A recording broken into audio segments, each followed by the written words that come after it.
Everybody. I'm really glad that you're here today. We are going to continue on our journey talking about parallelograms. Today we're going to be attempting to prove things are parallelograms. Before we get into that though, we are going to do a little bit of a warm-up so we can use some stuff here, remind ourselves some stuff that we can use while we prove things are parallelograms. So our warm-up asks us to find the slope of a line that passes through the points -5, 6, and 2, -8. So we have a couple options. Our first option is to graph it and then count the slope and do rise over run. Or we can use the slope formula, if we remember what that is. So rise are the y values, so we would do y2 minus y1 over x2 minus x1. So why don't you take a second and pause the video, pick a method. You can graph it and count, or you can just plug numbers in and see if you can find the slope. So I went ahead and graphed it just to kind of get an idea of what it looked like. And then I also plugged my numbers into my formula. So x1, y1, x2, y2. So y2 minus y1, and then x2 minus x1. Be careful here. We're still subtracting, but the 5 also happens to be negative. So if you counted, you would have went up 14 spaces and then over to the left 7. So this is up 14, so that'd be a positive 14, and then we go left 7, which would be a -7. So that would give us rise of 14 over -7, and you can see that that has a negative slope, just like our line has a negative slope, and this will reduce down to -2. If we did over here, -8 minus 6, that's -14, and then -2 minus -5 becomes plus, so that's 7, and we still reduce down to -2. So our slope, no matter which method we use, is -2 or -2 over 1. All right, part 2 asks us, what would the slope of a line be if it's parallel to the one above? So if this is our line and we wanted a line parallel to it, do you remember what kind of slopes parallel lines have? So if lines are parallel, that means they're never going to intersect each other. So in order for that to happen, they have to be moving at the same rate. So if one of them is going up 2 and over 3, up 2 and over 3, the other one has to move the same speed, up 2 over 3, up 2 over 3. So the slopes will be the same. So if I want a slope that's parallel, then I need my parallel slope. So this is how we denote it. The slope of the parallel line would also have to be -2. All right, so we're going to use that information as we go forward on our second page of notes here. So today we're going to be proving things are parallelograms. So if we're looking at a quadrilateral that has some markings, maybe it's some congruent markings, some parallel markings, how do we know for sure it's a parallelogram? Or if we're given a set of points, like if I give you some points, how do we know for sure it's a parallelogram and not a quadrilateral, or maybe a kite, or maybe a trapezoid? So how do we figure those things out? So there's four ways to prove a quadrilateral is a parallelogram. Our first way is if both pairs of opposite sides are parallel. So it's kind of like the reverse, the converse of that property that says if it's a parallelogram, then both pairs of opposite sides are going to be parallel. This is the converse of that. So if the sides are parallel, then it's a parallelogram. So what would that look like if we were looking at a picture or something? So if we had a shape and it was marked with both pairs of opposite sides parallel, that means it would be a parallelogram. Now there's a couple other things that could happen here though. If we had a shape like this, and this was marked congruent to that guy, and this one was marked congruent to that guy, this would also be enough information to prove this is a parallelogram, because I'm going to call this angle right here and this angle right here. Those are alternate interior angles and they're congruent, which means the lines that form them are parallel. And these are alternate interior angles that are congruent, and the lines that form them are parallel. And so we can actually prove the opposite sides are parallel, so this would be a parallelogram. So when you're looking at the picture, you're looking for like either it's already marked parallel, or you can do some kind of proving that because these angles are congruent, those are parallel. Now, if you were looking at a coordinate plane picture, how would you know if this was a parallelogram? Well, you would need to find the slope. So slopes of opposite sides would be the same. So kind of like we were talking about up here, if we have lines that are parallel, their slopes have to be the same. So if we found this slope and we find this slope and they're both 2, and we find this slope and we find this slope and they're both 0, then opposite sides have the same slope, and so they would be it would be a parallelogram because the sides would be parallel. Now, it has to be both pairs though. It can't just be one set, because when we start talking about trapezoids soon, trapezoids only have one set of parallel sides. So we have to distinguish this from a trapezoid. So both pairs have to be parallel. All right, way number 2. If both pairs of opposite sides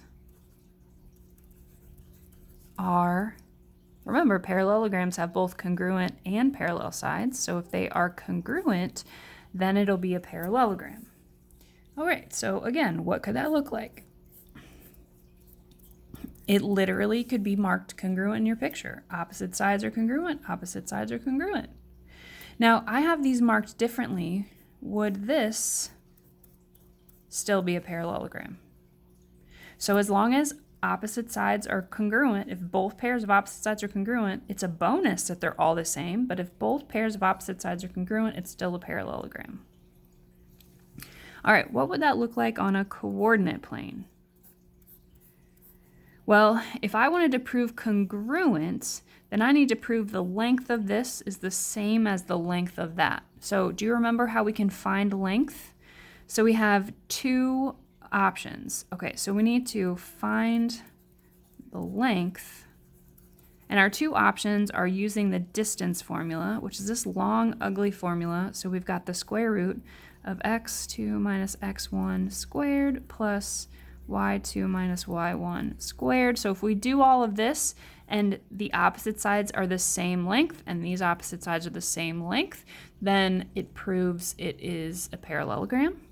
Or we can use the Pythagorean theorem, which is a squared plus b squared equals c squared, and we do that by kind of like sketching in this triangle here and sketching in this triangle here and actually finding the hypotenuse, because those sides are representing the hypotenuse. So we can use either one of these to find length.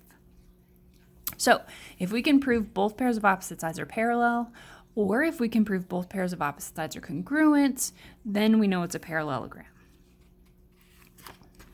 Okay, couple more. This one is also based on one of our properties, which was about the diagonals. Do you remember what was true about the diagonals in a parallelogram? The diagonals of a parallelogram bisect each other, which means they cut each other in half, or they have the same midpoint. So the converse is true. If the diagonals bisect each other, then it's a parallelogram. If the diagonals bisect each other. Now, this could also mean they have the same midpoint. And when I say they, I mean the diagonals. They have the same midpoint. Okay, so what could that look like? Well, we'd have to have the diagonals drawn in, right? And we'd have to either be marked that they're congruent, so clearly this is cut in half and that's cut in half, or we'd have to have some way to prove that those halves were all congruent. So in a picture, most likely it'll probably already be marked for you. Now, what about on a graph? What could we do? How could we prove these bisect each other? Well, we have a couple options. One of them is a lot more intense than the other. So our first option is to either find the length this length and make sure they're the same, and find this length and make sure they're the same. But that means we would have to use the Pythagorean theorem or the distance formula a whole bunch of times. So our other option is to use this fact. They'll have the same midpoint. So to do that, we would find the midpoint of both diagonals. And if it's the same, they have the same midpoint, then it cuts it in half, which makes it a parallelogram. So just to remind you of that midpoint formula, you add your x's, so x1 plus x2, and cut it in half. And then you add your y's and cut it in half. So find the midpoint of this one, find the midpoint of that one. If they have the same midpoint, then it's a parallelogram. All right, our last option is actually not one of our properties. It's kind of a combination of our properties. And this time it says if only one pair of opposite sides is both parallel and congruent, it'll be a parallelogram. So what does that mean for us? Well, that means if we're only talking about, let's say, the top and the bottom, if this one pair is parallel, but also congruent, then it'll automatically be a parallelogram. So we don't have to do both pairs of sides if we do both things. So there's still two things we're doing here. Instead of doing both sides, we're just doing both things on one side. So it could just be marked like that for us. If we were given a picture, then we would pick one of the sets of sides. It doesn't matter which one. So let's say we did the top and the bottom. We need to find the slope and the length. And to make sure the top and the bottom have the same slope and the same length, and then we know it's a parallelogram.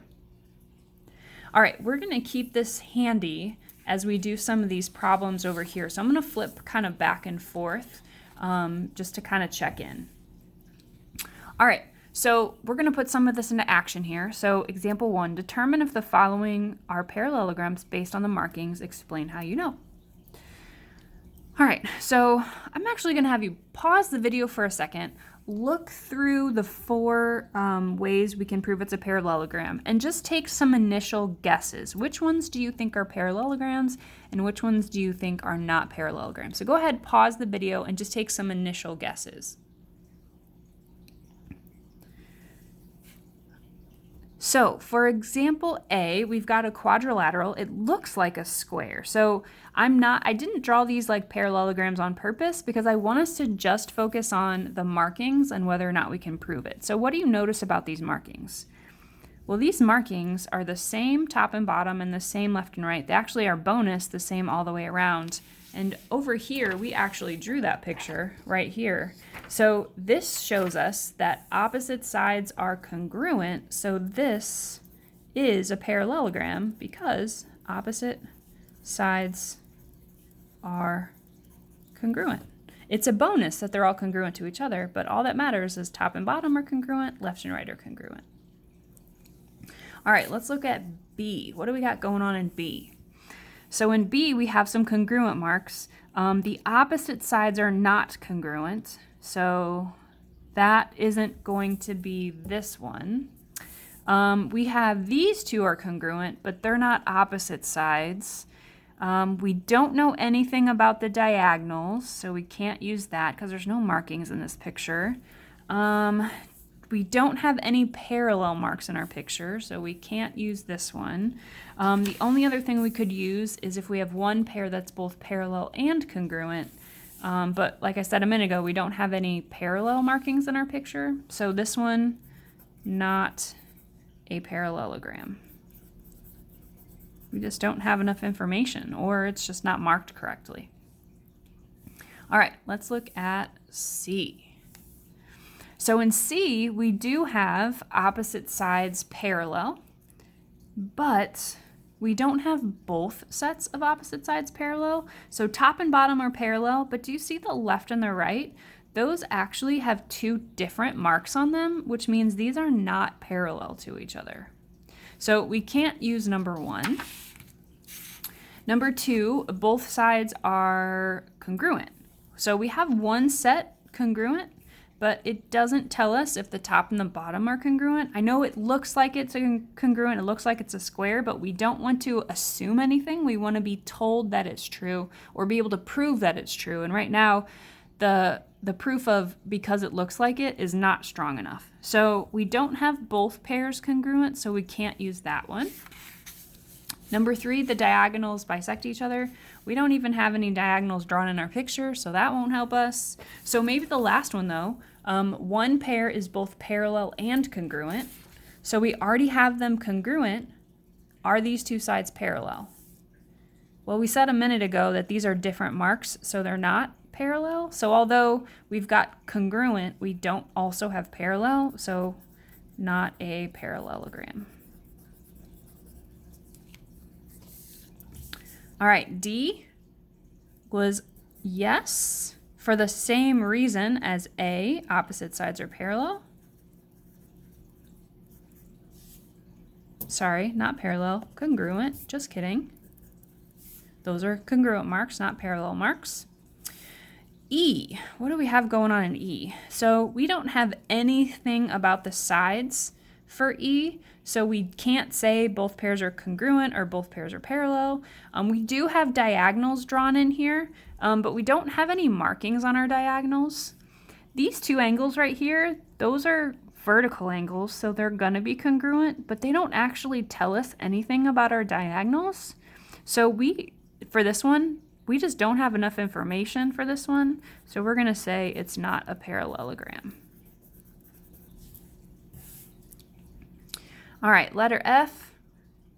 This one is a parallelogram because we have one side congruent and parallel. So one side is doing double duty there. So because one set of sides is parallel and congruent. Awesome. All right, so the hardest part about these things is they look like parallelograms, they look like squares. We have to make sure we are able to prove they are, or they're marked already, or they're shown. We're not doing any assuming. So we're gonna just use those 4 ways to tell if it's a parallelogram. All right. Last 2 problems here. We're going to shift into a little coordinate geometry. So I've given us a set of points. Determine if it's a parallelogram. So first, go ahead, pause the video, and please graph the points for example 2. So after you graph it, it should look like this. I went ahead and labeled my vertices here as well. So we have 4 ways to prove if this is congruent, if it's a parallelogram, opposite sides are parallel, opposite sides are congruent, the diagonals bisect each other, or one pair is both parallel and congruent. Me personally, I think the slope formula is a little bit easier. Some of you guys might like the Pythagorean theorem or distance formula as an option. Some of you might like the diagonal midpoint formula as an option. It doesn't matter which option you use. I'm going to use one of these on the first one and then one of them on the second one. So I'm actually going to start with opposite sides parallel. I really like the slope formula. I like just counting rise over run, especially if I have a graph. So what I'm going to ask you to do is be very clear with your labeling of things. So when I look at your homework and when I look at your notes, I'll understand what you did. So we need both pairs of opposite sides parallel. So I'm going to do opposite sides parallel. And I'm going to do that using the slope formula. Or actually, in this case, I'm just going to count since I already have it on my picture. So I'm going to label. So I'm going to do RU and ST because those are the ones that are opposite sides. I'm going to write down what their slopes are. So remember, it's rise over run. So from R to U, and you can go U to R if you want. It doesn't matter. 1, 2, 3, 4, 5 over 0, which makes my slope undefined. Do you remember the undefined slope goes up and down like that? So, and then ST is up 1, 2, 3, 4 over 0. Now, even though these are different top numbers, these are still both undefined, which makes them both parallel. So far I have one pair of parallel sides, but in order for it to be a parallelogram, both pairs have to be parallel. So now I need to do my other set, which is RS and UT. So we've got one set parallel already. So RS, rise over run. So I'm going to start from R and go to S. I'm going to go down 1, 2, and over 1, 2, 3, 4, 5, 6 to the right, 2 over 6. That'll reduce down to 1/3. And then UT is going to go down 1 and over 1, 2, 3, 4, 5, 6. And that doesn't reduce down. These are not parallel. So what does that mean about this quadrilateral? Is it a parallelogram? No, it is not. Not a parallelogram because only one set of, oh, I'm out of room, parallel sides. So this one is not a parallelogram because only had one set of parallel sides. All right, heads up, my letters don't match. I'm just noticing that now. So determine if A, B, C, D is a parallelogram. So go ahead and pause the video again, graph the points, label them, and make your quadrilateral. All right, so A, B, C, D should be right over here, kind of in quadrants 1 and quadrant 4. So if I ask you to find out it's a parallelogram, you can use any of these 4. Opposite sides parallel, opposite sides congruent, diagonals bisect each other, one pair is both parallel and congruent. So any one of those is totally fine. I've already done parallel, so I'm just going to do a second option just so we can see how that works. Maybe you'll like it better. If we wanted to do parallel, though, we would just find the slope of AD, the slope of BC, see if they're the same, the slope of AB, the slope of DC, see if they're the same. So you can definitely do that if you want. I'm actually going to do this one, the diagonals bisect each other. So the diagonals bisecting each other means they're going to have the same midpoint. So my diagonals would be AC and BD, and I want to know if they have the same midpoint. So I'm going to use diagonals bisect each other, which in this case is going to mean same midpoint. All right, so my diagonal goes from A to C, so I'm going to label it AC. And then if you remember our formula, add your x's, divide by 2, add your y's, divide by 2. So AC, so 3 plus 6 divided by 2, and 3 plus -1 divided by 2. So that will give me 9 over 2. And 2 over 2, which is 4.5, comma 1. So the midpoint of AC is 4.5, comma 1. So now I want to do BD, because that's my other diagonal. So B and D, so 8 plus 1 divided by 2, and 2 plus 0 divided by 2. It's another 9 divided by 2 and 2 divided by 2, so 4.5, comma 1. So you can see that when I use the midpoint formula for both of my diagonals, I get the exact same point. So yes, this is a parallelogram because they have the same midpoint.